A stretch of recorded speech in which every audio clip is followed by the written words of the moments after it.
এবং আমি চ্যালেঞ্জ করতে পারি, এই পৃথিবীতে একটিও মানুষ পাওয়া যাবে না যে প্রমাণ দেখাতে পারবে ইসলামের মৌলিকত্ব মানবতা বিরোধী।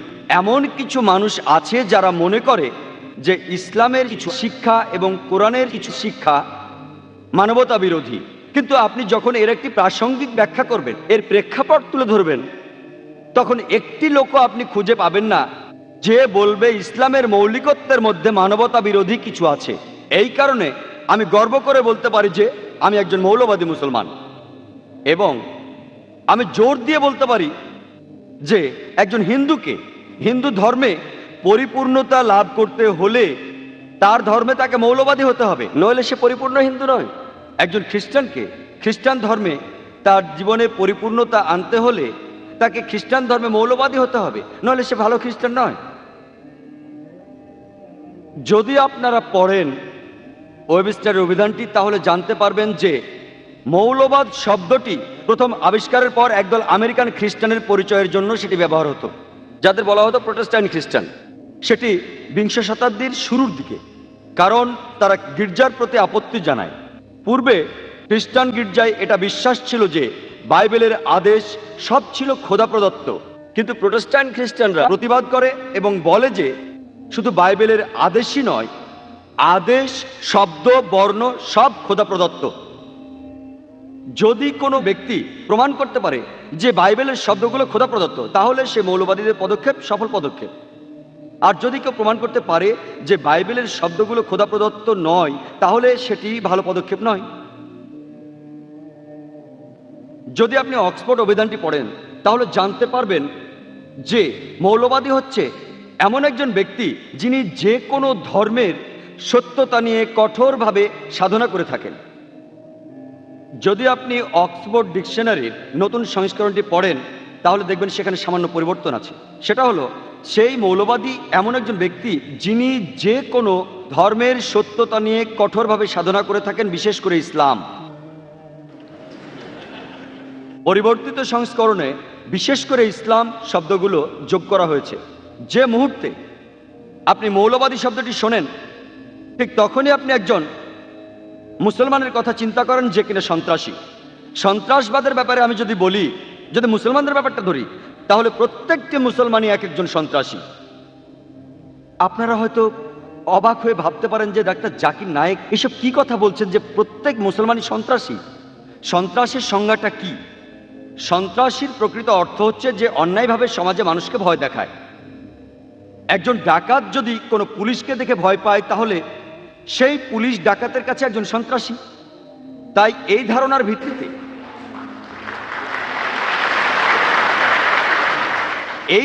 ভিত্তিতে ডাকাতের কাছে প্রতিটি মুসলমানই এক একজন সন্ত্রাসী। যখন একজন ডাকাত মুসলমানকে দেখে তখন সে ভয় পায়, যখন একজন ধর্ষণকারী মুসলমানকে দেখে তখন সে ভয় পায়। এইভাবে প্রতিটি অসামাজিক কার্যকলাপ প্রত্যেকটি মুসলমানের এক একজন সন্ত্রাসী হওয়া উচিত। আমি মনে করি সন্ত্রাসী শব্দটি এমন একজন ব্যক্তির ক্ষেত্রে প্রযোজ্য যে অন্য কোনো নিরীহ ব্যক্তিকে ভয়ভীতি প্রদর্শন করে। এক্ষেত্রে কোনো মুসলমান কোনো নিরীহ ব্যক্তিকে ভয়ভীতি প্রদর্শন করে না। মুসলমানদের উচিত পরিকল্পনা অনুসারে অসামাজিক কাজের বিরুদ্ধে রুখে দাঁড়ানো, এবং বেশিরভাগ ক্ষেত্রে একজন ব্যক্তিকে দুটি ভিন্ন ধরনের কর্মকাণ্ডে অংশগ্রহণ করতে হয়। উদাহরণস্বরূপ, 60 বছর পূর্বে যখন আমরা ব্রিটিশদের দ্বারা শাসিত ছিলাম, যখন তারা ভারতকে শাসন করত, তখন কিছু ভারতবাসী আমাদের স্বাধীনতার জন্য লড়েছিল। এই কতিপয় ভারতবাসী ব্রিটিশ সরকারের কাছে সন্ত্রাসী হিসেবে পরিচিত ছিল, কিন্তু ওই সকল ব্যক্তি আবার সাধারণ ভারতবাসীর কাছে পরিচিত ছিল একজন দেশপ্রেমিক এবং মুক্তিযোদ্ধা হিসেবে। একই ব্যক্তি, একই কর্মকাণ্ড, কিন্তু পরিচয় হচ্ছে দুটো। এক দলের কাছে তাদের পরিচয় হচ্ছে সন্ত্রাসী, আরেক দলের কাছে মুক্তিযোদ্ধা, দেশপ্রেমিক। একই ব্যক্তি, একই কর্মকাণ্ড, পরিচয় হচ্ছে তার দুটো। সুতরাং কোনো ব্যক্তিকে কোনো লেভেলে ফেলতে হলে আপনাকে খুঁজে বের করতে হবে যে সেই ব্যক্তিকে ওই লেভেলে ফেলার কারণটা কি। যদি আপনি একমত হন ব্রিটিশ সরকারের সাথে যে ব্রিটিশদের এই ভারত শাসন করা উচিত, তাহলে আপনি ওই ব্যক্তিদের সন্ত্রাসী বলতেই পারেন। কিন্তু আপনি যদি একমত হন ভারতবাসীর সাথে যে ব্রিটিশরা ভারতে এসেছিল শুধু ব্যবসা করতে, শাসন করতে নয়, তাহলে ওই ব্যক্তিদের আপনি বলবেন মুক্তিযোদ্ধা। দেখুন, একই ব্যক্তি, একই কর্মকাণ্ড, পরিচয় হচ্ছে তার দুটো। এখন আমি আপনাদের কাছে একজনের নাম বলবো, তিনি নেলসন ম্যান্ডেলা, যিনি রাষ্ট্রপতি ছিলেন নতুন স্বাধীন দক্ষিণ আফ্রিকার। এর আগে যে সরকার ছিল শ্বেতাঙ্গদের সরকার, তারা ম্যান্ডেলাকে আখ্যায়িত করেছিল একজন সন্ত্রাসী হিসেবে, আর আফ্রিকানদের কাছে ওই ম্যান্ডেলাই একজন বীর হিসেবে পরিচিত। একই ব্যক্তিকে শ্বেতাঙ্গরা বলল সন্ত্রাসী, আর কৃষ্ণাঙ্গরা তাকে বলল বীর। একই কর্মকাণ্ড, পরিচয় তার দুটো।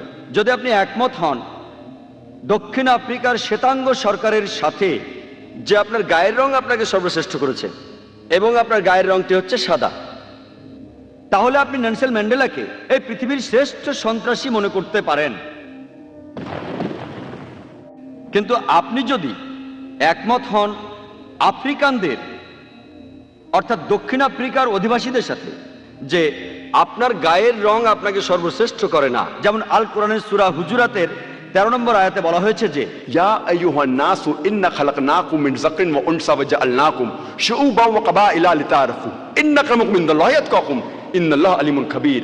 হে মানব জাতি, আমি তোমাদের সৃষ্টি করেছি এক জোড়া নরনারী থেকে এবং তোমাদের বিভক্ত করেছি জাতি ও গোত্রে, যাতে তোমরা একে অপরকে চিনতে পারো, অন্যের সহিত পরিচিত হতে পারো। এবং আল্লাহ তাআলার চোখে সবচেয়ে সম্মানিত ব্যক্তি হলেন মুত্তাকি। আল্লাহ মানুষের বর্ণ, লিঙ্গ, সম্পদের উপর বিচার করেন না, বিচার করেন তাকওয়ার উপর। এটা হলো নিরপেক্ষতা, ধর্মতান্ত্রিকতা এবং খোদার প্রতি সচেতনতা। আপনি যদি কোরআনের সাথে একমত হন এবং যেভাবে আমাদের মহানবী সাল্লাল্লাহু আলাইহি ওয়াসাল্লাম বিদায় হজ্জের সময় বলেছিলেন যে আজ থেকে সমস্ত ভেদাভেদ শেষ হয়ে গেল, তিনি বলেন অনারবদের কাছে আরবরা শ্রেষ্ঠ নয়, আরবদের কাছে অনারবরা শ্রেষ্ঠ নয়, শ্বেতাঙ্গদের কাছে কৃষ্ণাঙ্গরা শ্রেষ্ঠ নয়, কৃষ্ণাঙ্গদের কাছে শ্বেতাঙ্গরা শ্রেষ্ঠ নয়, একমাত্র নৈতিক মূল্যবোধ ছাড়া।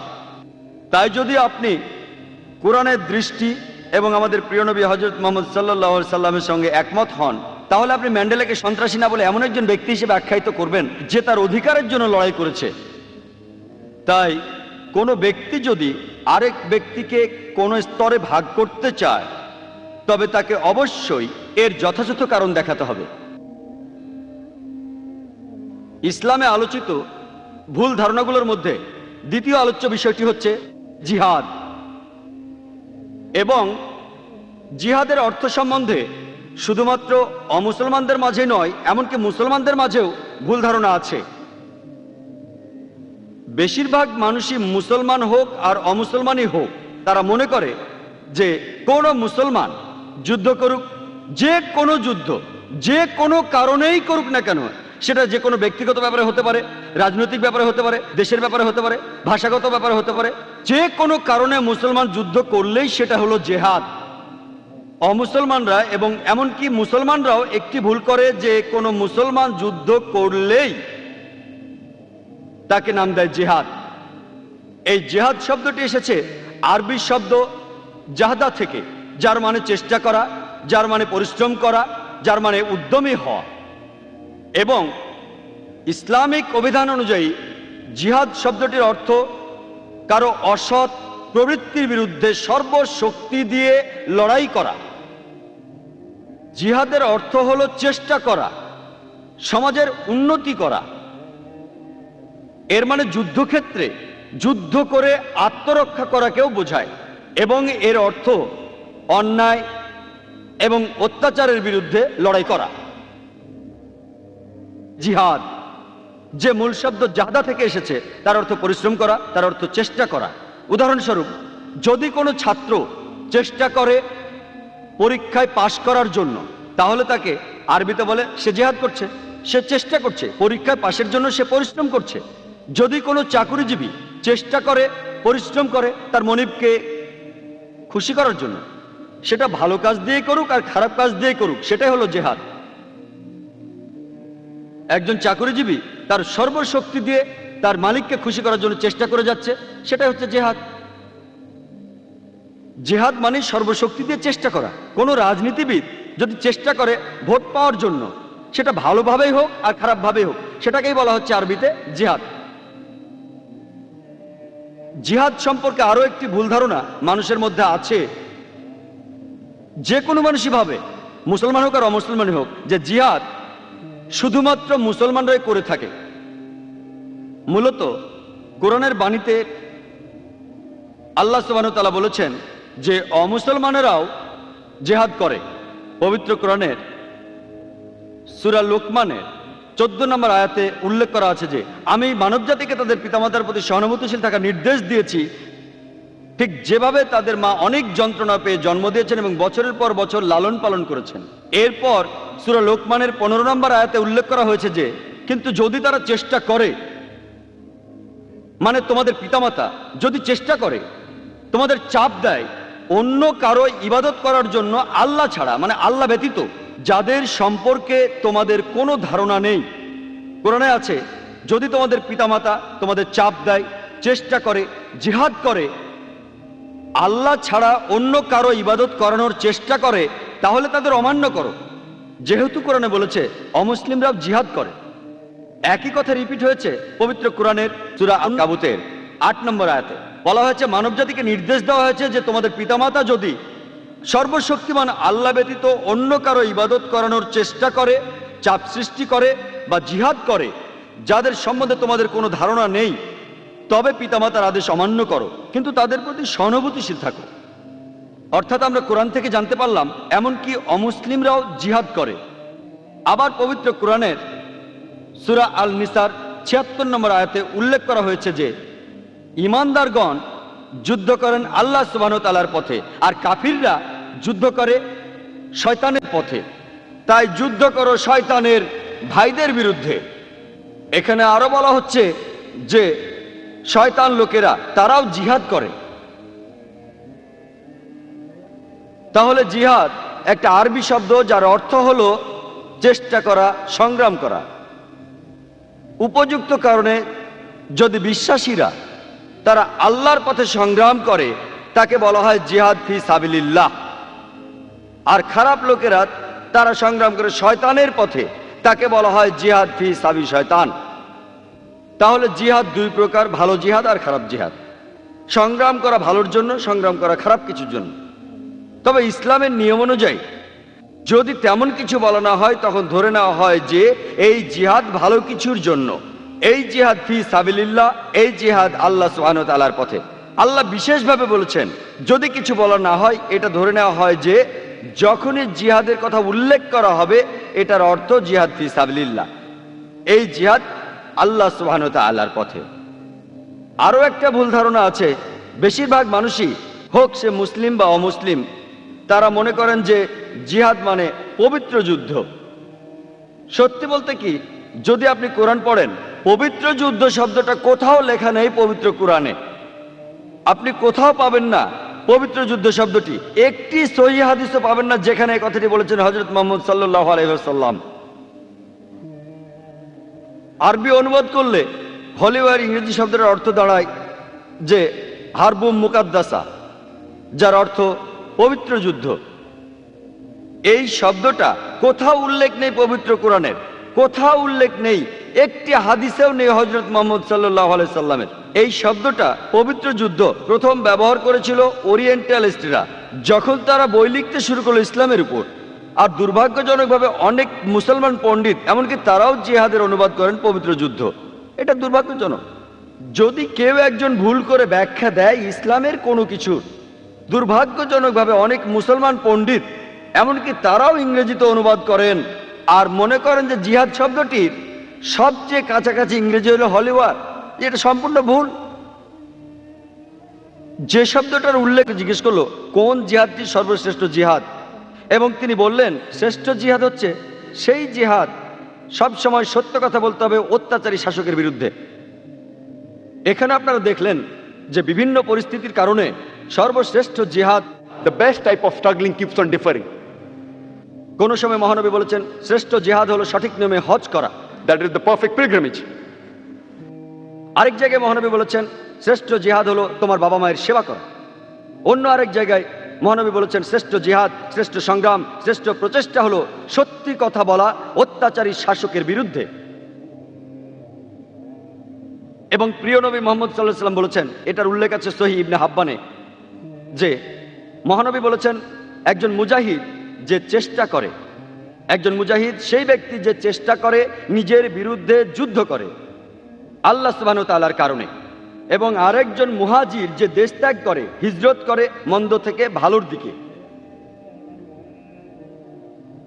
এখানে আপনি পাবেন যে জিহাদ বিভিন্ন প্রসঙ্গে ব্যবহার করা হয়েছে, আর পরিস্থিতির উপর নির্ভর করে সর্বশ্রেষ্ঠ জিহাদ বিভিন্ন রকম হয়েছে।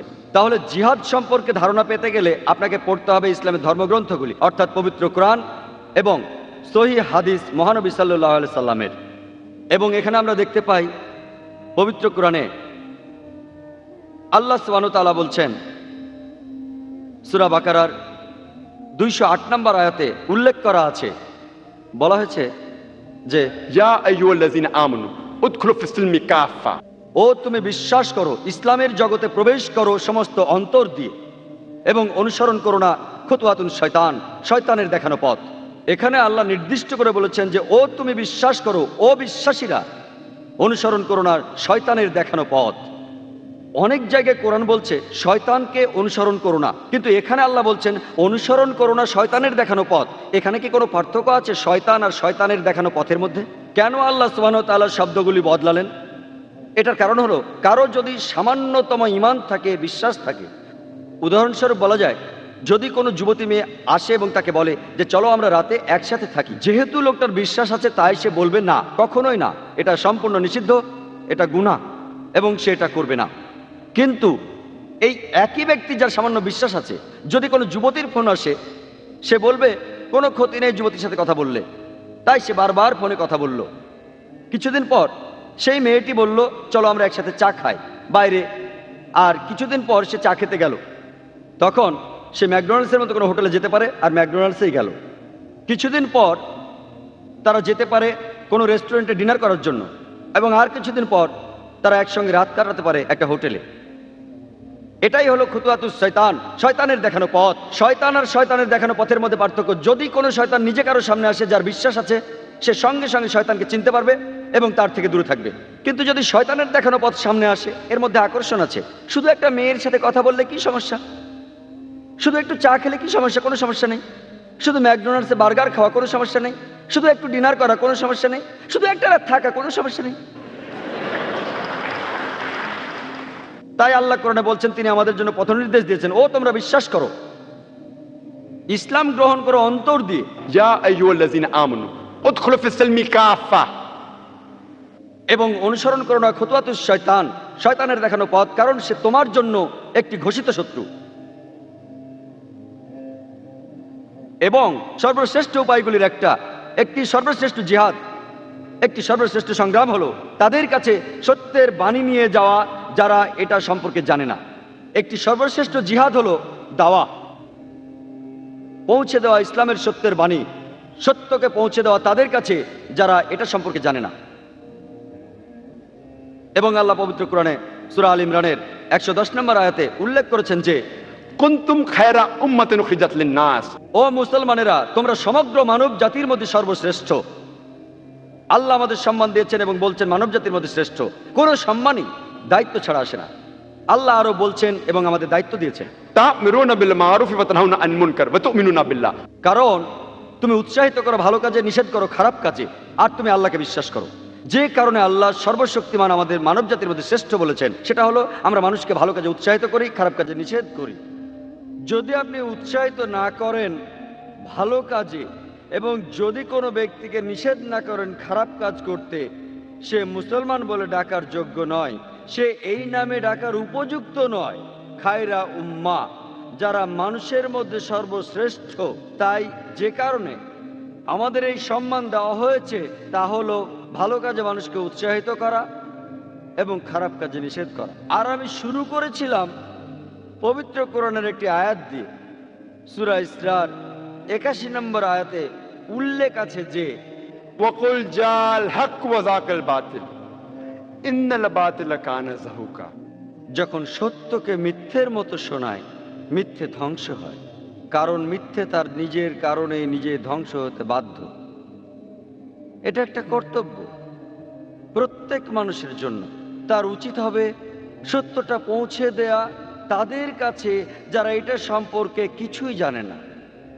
এটাই কারণ একটি প্রধান শর্ত, যে কোনো মানুষের বেহেশত পেতে হলে কিছু শর্ত পবিত্র কোরআনে সূরা আল আসরের 1 থেকে 3 নম্বর আয়াতে উল্লেখ করা হয়েছে যে ওয়াল আসর ইন্নাল ইনসানা লাফি খাসর ইল্লা আল্লাযিনা আমানু ওয়া আমিলুস সলিহাতি ওয়া তাওয়াসাউ বিল হাক্কি ওয়া তাওয়াসাউ বিস সাবর।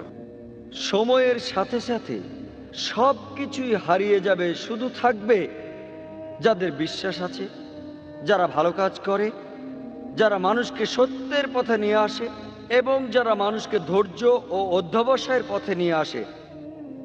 শুধুমাত্র বিশ্বাস আপনাকে বেহেশতে নিয়ে যেতে পারে না, বিশ্বাসের পাশাপাশি আপনাকে ভালো কাজ করতে হবে, মানুষকে সত্যের পথে নিয়ে আসতে হবে এবং মানুষকে ধৈর্য আর অধ্যবসায়ের পথে আনতে হবে। যদি এর কোনো একটি শর্ত পূরণ না হয়, সাধারণ অবস্থায় কোরআনের আয়াত অনুযায়ী আপনি প্রবেশ করতে পারবেন না জান্নাতে, আপনি পাবেন না বেহেশত। এবং আজকে আমরা দেখি যে আন্তর্জাতিক মিডিয়া, হোক সেটা স্যাটেলাইট টিভি চ্যানেল, হোক সেটা খবরের কাগজ, হোক সেটা কোনো ম্যাগাজিন, আপনি দেখবেন যে ইসলামকে তোপের মুখে রাখা হয়েছে। এমনকি ইন্টারনেটেও বহু মিথ্যে খবর আছে ইসলাম সম্পর্কে। এবং আমি ব্যক্তিগতভাবেও রিচার্ড হেন্ডসের মন্তব্যের সাথে একমত, যিনি আমেরিকার কনসাল জেনারেল চেন্নাইতে। তিনি বলেছিলেন যে আমেরিকান জাতি কখনো ইসলামের বিরুদ্ধে নয়। আমি তার সাথে একমত। আমি বেশ কয়েকবার আমেরিকা গিয়েছি। আমেরিকার সমস্ত লোকজন, আমি তার সাথে একমত, আমেরিকার সমস্ত লোকজন ইসলামের বিরুদ্ধে নয়। আর একই কথা আমি ইন্ডিয়ান ভাইদের বলছি যে ইন্ডিয়ান হিন্দুরা সবাই ইসলামের বিপক্ষে না, তারা বিপক্ষে না। আমাদের অনেক হিন্দু বন্ধু রয়েছে, কোনো সমস্যা নেই। এটা হতে পারে ছোট্ট একটা দল ইন্ডিয়ান, নিজেদের সুবিধার জন্য তারা ইসলামের নিন্দা করে। এটা হতে পারে ছোট্ট একটা দল ইউরোপিয়ানদের, নিজেদের লাভের জন্য তারা চেষ্টা করে ইসলামের নিন্দা করতে, তাদের নিজেদের ব্যক্তিগত কারণ। কিছু মানুষ কারণ তারা ক্ষমতা যেতে চায়। এটা একটা সহজ ভোট ব্যাংক, দুই ধর্মের মানুষকে আলাদা করে রাখা। কিছু মানুষ রাষ্ট্রপ্রধানের ভুলগুলোকে নিয়ে যায় অন্য পথে, তার চিন্তাটাকে অন্যদিকে নিয়ে যায়, অন্য আরেক ঘটনা তৈরি করে ইসলামকে তোপের মুখে রেখে। তাই আমি মেনে নিচ্ছি যে সব মিলিয়ে আমেরিকান জাতি ইসলামের বিপক্ষে না, সব মিলিয়ে ইন্ডিয়ান অমুসলিমরা ইসলামের বিপক্ষে না। এটা শুধুমাত্র হাতে গোনা কয়েকজন, আর এই কটা লোকই মিডিয়াকে কন্ট্রোল করছে।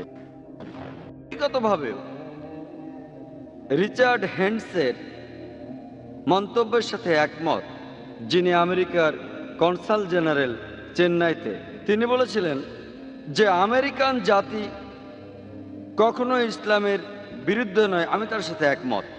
আমি বেশ কয়েকবার আমেরিকা গিয়েছি। আমেরিকার সমস্ত লোকজন, আমি তার সাথে একমত, আমেরিকার সমস্ত লোকজন ইসলামের বিরুদ্ধে নয়। আর একই কথা আমি ইন্ডিয়ান ভাইদের বলছি যে ইন্ডিয়ান হিন্দুরা সবাই ইসলামের বিপক্ষে না, তারা বিপক্ষে না। আমাদের অনেক হিন্দু বন্ধু রয়েছে, কোনো সমস্যা নেই। এটা হতে পারে ছোট্ট একটা দল ইন্ডিয়ান, নিজেদের সুবিধার জন্য তারা ইসলামের নিন্দা করে। এটা হতে পারে ছোট্ট একটা দল ইউরোপিয়ানদের, নিজেদের লাভের জন্য তারা চেষ্টা করে ইসলামের নিন্দা করতে, তাদের নিজেদের ব্যক্তিগত কারণ। কিছু মানুষ কারণ তারা ক্ষমতা যেতে চায়। এটা একটা সহজ ভোট ব্যাংক, দুই ধর্মের মানুষকে আলাদা করে রাখা। কিছু মানুষ রাষ্ট্রপ্রধানের ভুলগুলোকে নিয়ে যায় অন্য পথে, তার চিন্তাটাকে অন্যদিকে নিয়ে যায়, অন্য আরেক ঘটনা তৈরি করে ইসলামকে তোপের মুখে রেখে। তাহলে আমি এটা মানছি যে জাতি হিসেবে পুরো আমেরিকা ইসলামের বিপক্ষে না, জাতি হিসেবে ভারতের অমুসলিমরা ইসলামের বিপক্ষে না, শুধুমাত্র সিলেক্টেড কিছু লোকজন, আর এই লোকগুলোই মিডিয়াকে কন্ট্রোল করছে। একবার টাইম ম্যাগাজিনে একটা আর্টিকেল এসেছিল এপ্রিল মাসের 16 তারিখ 1979 সালে। লেখা ছিল 60,000-এরও বেশি বই লেখা হয়েছে ইসলামের বিপক্ষে মাত্র 150 বছরের মধ্যে। 60,000-এরও বেশি বই ইসলামের বিপক্ষে লেখা হয়েছে মাত্র 150 বছরের মধ্যে। আপনি যদি হিসেব করেন টাইম ম্যাগাজিনের এই আর্টিকেল অনুযায়ী প্রত্যেক দিন ইসলামের বিপক্ষে একটার বেশি বই লেখা হয়েছে, প্রত্যেক দিন। আর মিডিয়া, আমি মিডিয়াকে দোষ দেব আর দোষ দেব পলিটিশিয়ানদের। আমাদের আজকের এই সমস্যার জন্য আমার মতে দায়ী, এই সমস্যার জন্য মিডিয়া আর পলিটিশিয়ানরা। আমার কথায় যদি কেউ আহত হয়ে থাকেন তাহলে আমি দুঃখিত, কারণ আমি কাউকে আঘাত করতে চাইনি। এটা জাস্ট আমার মতামত।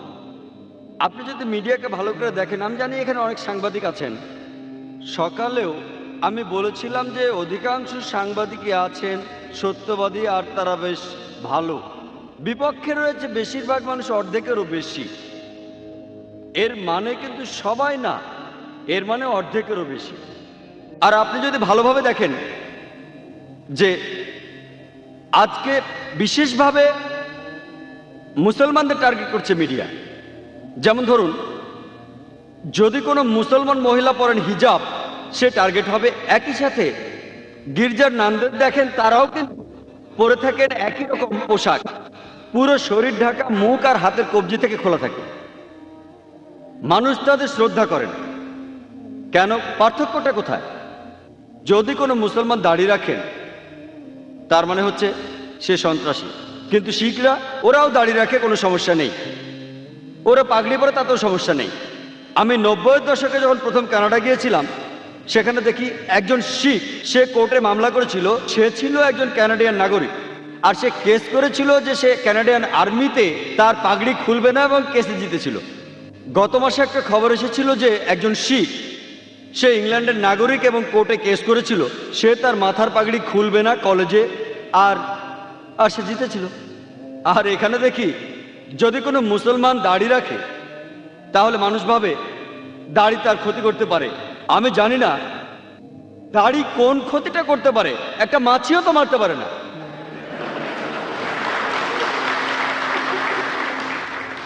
একটা টুপি কি ক্ষতি করতে পারে? কেউ কোনো অস্ত্র নিয়ে ঘুরে বেড়াচ্ছে, তাকে অ্যারেস্ট করুন, ভালো কথা। কেউ সন্দেহজনক কিছু নিয়ে বেড়াচ্ছে, তাকে প্রশ্ন করুন, ভালো কথা। কিন্তু চিন্তা করুন, দাড়ি একটা মাছিরও কিছু করতে পারে না। আর যদি ভালো করে দেখেন, বেশিরভাগ ধর্মেরই ধার্মিক লোকদের দাড়ি আছে। যীশু খ্রিস্ট, যিনি ইসলাম ধর্মেরও একজন নবী, আবার অনেক খ্রিস্টানেরাই উনাকে মনে করে তাদের সৃষ্টিকর্তা, উনারও দাড়ি ছিল। সব সাধু সন্ন্যাসীদেরও দাড়ি আছে। বেশিরভাগ ধর্মে গুরুত্বপূর্ণ লোকদের, মানে বেশিরভাগ ধার্মিক লোকদের, যদি ধর্মগুলো একটু ভালো করে দেখেন, উপরের সারির দিকে তাদেরও দাড়ি আছে। তাহলে দাড়ি থাকলে সমস্যা কি? আসলে কোনো সমস্যাই নেই। এটা হচ্ছে মিডিয়ার এক ধরনের প্রতারণা। এটা আসলে মিডিয়া বানিয়ে মুসলমানদের টার্গেট করাচ্ছে। আর এর ফলে এখনকার পৃথিবীর অবস্থা হচ্ছে যে ইসলাম সম্পর্কে একটা ভুল ধারণা আছে, এবং মুসলমানদেরও দোষ দেব যে আমরা তাদের কাছে সত্যি কথাটা পৌঁছে দিতে পারছি না, একেবারে পারছি না। এদিকে কোরআনের বেশ কিছু আয়াত প্রসঙ্গ ছাড়াই উল্লেখ করা হয়েছে। আর কোরআনের একটা বিখ্যাত আয়াত, যেখানে সমালোচকরা বলছে যে কোরআন বলছে যদি কোনো অমুসলিমকে দেখো তাকে মেরে ফেলো। আর ইন্ডিয়ার একজন বিখ্যাত সমালোচক, যার নাম অরুণ সুরি, তিনি একটা বই লিখেছেন, এ ওয়ার্ল্ড অফ ফতোয়া। তিনি কোরআনের উদ্ধৃতি দিয়ে লিখেছেন, সূরা তওবার 5 নম্বর আয়াতে উল্লেখ আছে, তার মধ্যে কোরআন বলছে যদি কোনো কাফেরের সাথে দেখা হয় ব্র্যাকেটের মধ্যে হিন্দু।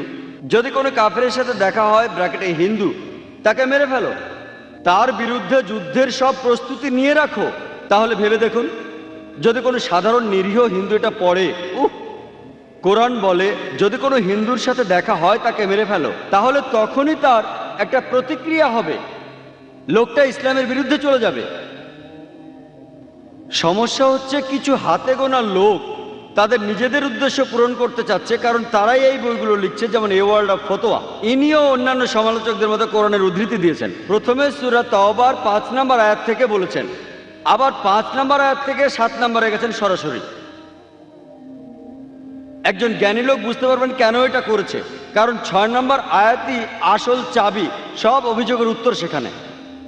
শানে নজুল সহ যদি সূরা তওবা আপনারা পড়েন, এর প্রথম দিকে বলা হচ্ছে একটা শান্তি চুক্তির কথা মুসলমান আর মক্কার মুশরিকদের মধ্যে। এই শান্তি চুক্তিটা ইচ্ছা করে ভেঙেছিল মক্কার মুশরিকরাই। আর তখনই মহান আল্লাহ 5 নম্বর আয়াতে বলেন যে যুদ্ধের ময়দানে যখনই তোমার শত্রুকে দেখতে পাবে, কাফির মানে অবিশ্বাসী শত্রু, যখনই তোমার শত্রুকে দেখতে পাবে ওকে মেরে ফেলো। যুদ্ধের ময়দানে যদি কেউ প্রসঙ্গ ছাড়া উদ্ধৃতি দেন সেটা হাস্যকর হবে। চিন্তা করুন, প্রায় 40 বছর আগে আমেরিকার সাথে যখন ভিয়েতনামে যুদ্ধ চলছিল, তখন যদি আমেরিকান আর্মি জেনারেলরা বা আমেরিকার প্রেসিডেন্ট যুদ্ধের ময়দানে আমেরিকান সৈন্যদের বলে যে আমার সৈন্যরা তোমরা ভয় পেও না, যেখানে কোনো ভিয়েতনামিকে দেখবে মেরে ফেলো, এটা তারা বলেছে সাহস দেওয়ার জন্য। কিন্তু এখন যদি কেউ উদ্ধৃতি দেয় যে আমেরিকার প্রেসিডেন্ট বলেছে কোনো ভিয়েতনামিকে দেখলেই তোমরা মেরে ফেলো, তখন কথাগুলো হাস্যকর হবে। সব কিছুর একটা কারণ থাকে। আর এটা খুব স্বাভাবিক যে একজন আর্মি জেনারেল নিজের সৈন্যদের সাহস দেওয়ার জন্য এমন কথা বলতেই পারেন। তাহলে একইভাবে আল্লাহ যদি বিশ্বাসীদের কোরআনের মাধ্যমে বলেন যখনই শত্রুরা তোমাদের মারতে আসবে তাদের মেরে ফেলতে ভয় পেও না, তাহলে সেখানে সমস্যা কোথায়? আর এর পরে 6 নম্বর আয়াতে বলছেন যে অবিশ্বাসীরা যদি নিরাপত্তা চায় তাদের কিন্তু ছেড়ে দিতে বলা হচ্ছে না। যদি তারা নিরাপত্তা চায়, যদি তারা শান্তি চায়, তাহলে তোমরা তাদের নিরাপদ স্থানে নিয়ে যাও, যেন তারা আল্লাহর বাণী সম্পর্কে জানতে পারে। কোরআন কিন্তু বলছে না যে শত্রু শান্তি চাইলে তোমরা তাকে ছেড়ে দাও। কোরআন বলছে তাদের নিরাপদ স্থানে তোমরা নিয়ে যাও। আজকের দিনে সবচেয়ে মহৎ জেনারেল, সবচেয়ে শিক্ষিত সৈন্য হয়তো বলবে শত্রু যদি শান্তি চায় তোমরা তাকে ছেড়ে দাও। কোনো আর্মি জেনারেল কি বলবে তোমরা তাদের কোনো নিরাপদ স্থানে নিয়ে যাও? কিন্তু কোরআন এই কথাই বলছে। যদি আপনারা প্রসঙ্গ পড়েন তাহলে আপনারা কোরআনের আসল অর্থ বুঝতে পারবেন।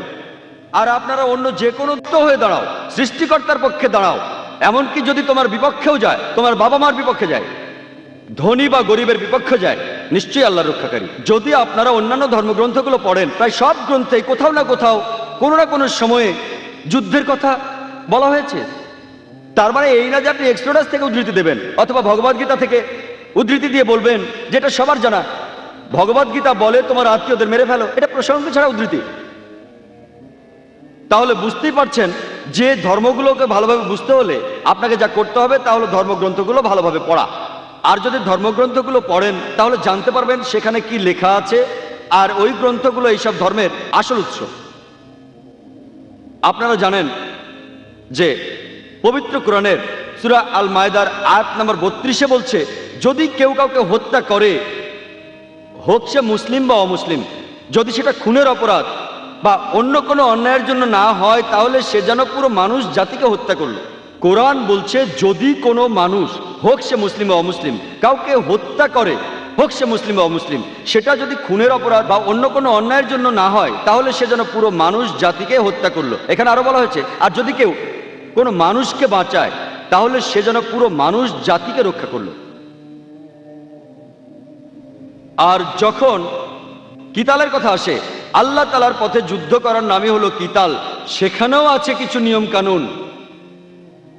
পবিত্র কোরআন এবং প্রিয় নবী মুহাম্মদ সাল্লাল্লাহু আলাইহি ওয়াসাল্লামের হাদিসে বলা হচ্ছে যখন আর কোনো উপায় থাকে না, যখন যুদ্ধ করতে হবে শত্রুর সাথে, সেখানেও বেশ কিছু নিয়ম কানুন আছে। আর আল্লাহ পবিত্র কোরআনের সূরা বাকারার 190 নম্বর আয়াতে বলছেন যে তাদের সাথে যুদ্ধ করো যারা তোমাদের সাথে যুদ্ধ করে, কিন্তু বাড়াবাড়ি করো না, সীমা অতিক্রম করো না, কারণ আল্লাহ সীমা অতিক্রমকারীদের পছন্দ করেন না। এছাড়াও সূরা আল বাকারার 194 নম্বর আয়াতে বলা হয়েছে, যুদ্ধ করো যারা তোমাদের সাথে যুদ্ধ করে ততক্ষণ পর্যন্ত যতক্ষণ না শান্তি বিরাজ করে। কোরআন ও হাদিসে বারবার নিয়ম কানুনের কথা বলা হচ্ছে। যখন উপায় থাকবে না, এই নিয়ম মেনেই আল্লাহর পথে যুদ্ধ করতে হবে। সেখানে আপনারা দেখবেন, যখন যুদ্ধ করব, আমরা মহিলাদের ক্ষতি করব না, আমরা শিশুদের ক্ষতি করব না, বাড়ির ভেতর বয়স্ক লোকদের ক্ষতি করব না, আমরা মন্দির ভাঙবো না, গির্জা ভাঙচুর করব না, আমরা গাছপালা পোড়াবো না, গাছপালা কেটে ফেলবো না, আমরা শস্য ক্ষেত পোড়াবো না, পশু পাখি হত্যা করবো না, এমন আরো অনেক নিয়ম মানতে হবে। একটা বইয়ের কথা বলি, যেটা লিখেছেন রামকৃষ্ণ রাও। সেটা লিখেছেন মহানবী হযরত মুহাম্মদ সাল্লাল্লাহু আলাইহি ওয়াসাল্লামের জীবনের উপরে। তিনি লিখেছেন যে আমাদের নবীর জীবদ্দশায় যতগুলো যুদ্ধ হয়েছে সেই সময়ে, মোট 22 বছরে, তিনি নিজে থেকে একটা হিসেব বের করেছেন যে 1018 জন মানুষ মারা গেছে ওই যুদ্ধে। কতজন? 1018 জন। আপনারা প্রথম বিশ্বযুদ্ধের পরিসংখ্যান জানেন? কতজন মানুষ মারা গিয়েছিল? কতজন মারা গিয়েছিল? কতজন? 2 কোটি মানুষ।